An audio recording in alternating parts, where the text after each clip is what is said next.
तीन दामाद की सास पार्ट 1।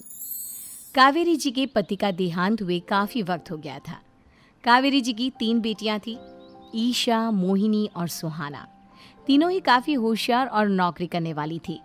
लेकिन उन तीनों से कावेरी जी इतना प्यार करती थी कि उनकी शादी की उम्र होने पर भी उन्हें पराये घर भेजने का उनका मन ही नहीं हुआ। अरे तुम तीनों मेरे कलेजे का टुकड़ा हो। जब भी तुम्हारी शादी के बारे में सोचती हूँ ना, बड़ा डर लगता है। सही कहती हो मम्मी, हम भी आपसे बहुत प्यार करते हैं। हाँ, मम्मी पापा के जाने के बाद अब बिल्कुल अकेली हो गई हैं। और मम्मी, अगर हम तीनों शादी करके चले गए तो आपका ख्याल कौन रखेगा? लेकिन अपनी खुशी की वजह से मैं तुम तीनों को बिना शादी के भी तो नहीं देख सकती ना बेटा। समाज के हिसाब से देखे तो यह भी गलत होगा और मैं ऐसा कुछ नहीं चाहती। लेकिन तुम तीनों से दूर होने के बारे में सोचती हूँ तो अजीब सा लगता है। लेकिन मम्मी, हम आपको इस तरह अकेला छोड़कर नहीं जा सकते। एक काम करते हैं मम्मी, शादी के बाद ना आप मेरे साथ मेरे ससुराल में चलना और मेरे साथ ही रहना। अच्छा, और तेरी सास मुझे रहने देगी तेरे ससुराल में? अरे बेटा, वहाँ ऐसा नहीं होता। बेटी की माँ कभी अपनी बेटी के ससुराल जाकर नहीं रह सकती।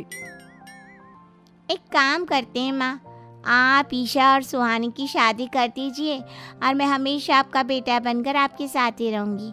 मुझे नहीं करनी शादी। अरे मेरी बेटियां मुझसे कितना प्यार करती है, मेरी वजह से अपनी पूरी जिंदगी दांव पर लगाने को तैयार है। लेकिन मैंने ना इससे भी एक अच्छा उपाय सोचा है। क्या मम्मी? अगर आपके पास कोई सोल्यूशन है तो फिर क्यों परेशान हो आप? बताइए, क्या करना चाहती हैं आप? मैंने सोचा है कि अखबार में इश्तिहार देकर तुम तीनों के लिए 3 घर जमाई दामाद ढूंढ लूंगी। वैसे भी नौकरी तो तुम तीनों अच्छे से कर लेती हो, कमा भी अच्छा खासा लेती हो। कोई भी लड़का तैयार हो जाएगा तुमसे शादी करने के लिए। अरे मम्मी, ये हुई ना बात। इससे हमें आपसे दूर भी नहीं जाना पड़ेगा और आपको अकेला भी नहीं रहना पड़ेगा। हाँ मम्मी, ये बहुत अच्छा तरीका है। मैं तो कहती हूँ आज ही अखबार में ऐड निकलवा देते हैं। बिल्कुल, आज ऑफिस जाते वक्त मैं ये काम कर दूंगी। और कुछ ही दिनों के बाद कावेरी जी को 3 घर जमाई दामाद विवेक, सुमित और अविनाश मिल जाते हैं और वो उन तीनों लड़कों से अपनी तीनों बेटियों की शादी करवा देती है। शादी के कुछ दिन के बाद, अरे अब शादी हो गई, छुट्टियां खत्म, तुम तीनों जाकर नौकरी करो, कुछ काम करो। अरे मम्मी जी, कमाल करती हैं आप। अब घर जमाए इसलिए थोड़ी ना बनाए कि हम बाहर जाकर नौकरी करें। मम्मी जी, मेरा तो घर जमाई बनने का मकसद ही यही था कि कमाने वाली बीवी मिल जाए। बाहर जाकर काम करने से तो मेरा दिल घबराता है। घर का कोई काम है तो बता दीजिए मुझे। अगर ऐसी बात है तो शाम का खाना बनाओ। मेरी बेटियां नौकरी से थकी हारी आती है, अब नौकरी नहीं कर सकते तो कोई बात नहीं, घर का काम करो तुम लोग। मैं तो घर का काम करने में बहुत खुश हूँ। बस ये बाहर धूप में निकलना, रास्ते में जाना, नौकरी करना, ये सब मुझसे नहीं होता। बिल्कुल ठीक कह रहा है सुमित। अरे गर्मी में, बारिश में, सर्दी में घर से निकल कर जाना और उधर बॉस की चिक चिक सुनना, इससे बढ़िया तो यह है कि मैं घर में झाड़ू पोछा कर लूँ। ठीक है, फिर तुम झाड़ू पोछा करना। अविनाश शाम का खाना बनाएगा और विवेक तुम सुबह का नाश्ता और खाना बनाओगे। मेरे तीनों दामाद घर संभालेंगे और बेटियां नौकरी करेंगी। अगले दिन सुबह के वक्त, मम्मी मुझे ऑफिस के लिए देर हो रही है, नाश्ता चाहिए। अरे उस विवेक से कहा तो था कि सुबह का नाश्ता उसे उठकर बनाना है। अभी जाकर देखती हूँ क्या कर रहा है विवेक। अभी तक सोया हुआ है क्या? सुबह के 10 बज गए हैं।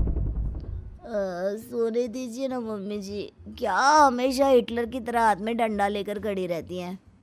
मैंने कहा सीधे उठकर खड़े हो जाओ और जाकर नाश्ता बनाओ। लेकिन मम्मी जी, बिस्तर में से निकलते ही कोई नाश्ता कैसे बनाएगा? 2 मिनट, वॉशरूम जाकर आता हूँ। बिल्कुल नहीं, सीधे रसोई में पहुंचो, मेरी बेटी को ऑफिस जाने में देर हो रही है। कुछ देर के बाद, हे भगवान, दोपहर के 12 बजे हैं लेकिन घर इतना गंदा पड़ा है। सुमित से कहा था मैंने समय पर झाड़ू पोछा कर देना। सुमित, कहाँ हो तुम? क्या हुआ मम्मी जी? सुबह की चाय तो पीने दीजिए। आप भी हद करती हैं, चिल्लाती ही रहती है। ये सुबह की चाय है या दोपहर की चाय?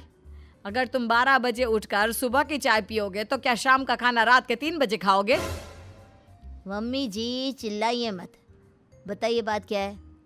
अरे 12 बज चुके हैं, अभी तक झाड़ू पोछा नहीं हुआ। घर में देखो कितनी गंदगी है। अच्छा, तो आप इसलिए परेशान हैं। वो क्या है ना मम्मी जी, आज मेरे हाथ में दर्द हो रहा है। रात को उल्टी करवट से सो गया था, हाथ हिलाया भी नहीं जा रहा। कौन से हाथ में दर्द है दामाद जी? इस सीधे हाथ में मम्मी जी, हाथ हिल भी नहीं रहा है। विवेक, सुन लिया तुमने? सुमित के हाथ में इतना दर्द है कि बेचारे का हाथ भी नहीं हिल रहा। आज तो ये खाना भी नहीं खा पाएगा, तो एक जन का खाना कम ही बनाना। ठीक है मम्मी जी। अरे नहीं मम्मी जी, मेरे कहने का मतलब वो नहीं था। मेरा मतलब है खाना तो खाऊंगा ना। अरे लेकिन कैसे? हाथ तो हिल भी नहीं रहा है। अरे मम्मी जी, आपको ना किसी जेल में जेलर होना चाहिए था। बेकार में हमारी सास बनकर जिंदगी खराब कर रही हैं। अरे लगाता हूँ पोछा। एक बेचारा घर जमाई और कर भी क्या सकता है। शाम को जब ईशा, सुहाना और मोहिनी ऑफिस से लौट कर आती हैं। मम्मी, शाम के खाने में क्या बना है? अब ये तो तेरे पति को ही मालूम होगा ना बेटा, उसने ही खाने की जिम्मेदारी ली थी। लगता है मम्मी आपने ये घर जमाए वाला तरीका अपनाकर मुसीबत मोल ले ली है। आपके तीनों घर जमाए कितने आलसी हैं। मेरे वाले को देखो, दोपहर के 12 बजे सुबह की चाय पीता है और काम क्या करना चाहता था? घर का झाड़ू पोछा। मम्मी बता रही थी कि आज उसने घर का झाड़ू पोछा शाम के 5 बजे किया था। अब क्या बताऊं बेटा, सुबह से हाथ दर्द का बहाना करके बैठ गया था। कहता है हाथ में बहुत दर्द हो रहा है, हिला भी नहीं जा रहा। सब बहाने मम्मी। ये तीनों घर जमाए मिलकर ना बस बैठकर खाना खाना चाहते हैं, काम धाम तो बिल्कुल नहीं करना चाहते। अरे लेकिन ऐसे काम नहीं चलेगा ना, मुझे इन तीनों को सबक सिखाना ही पड़ेगा।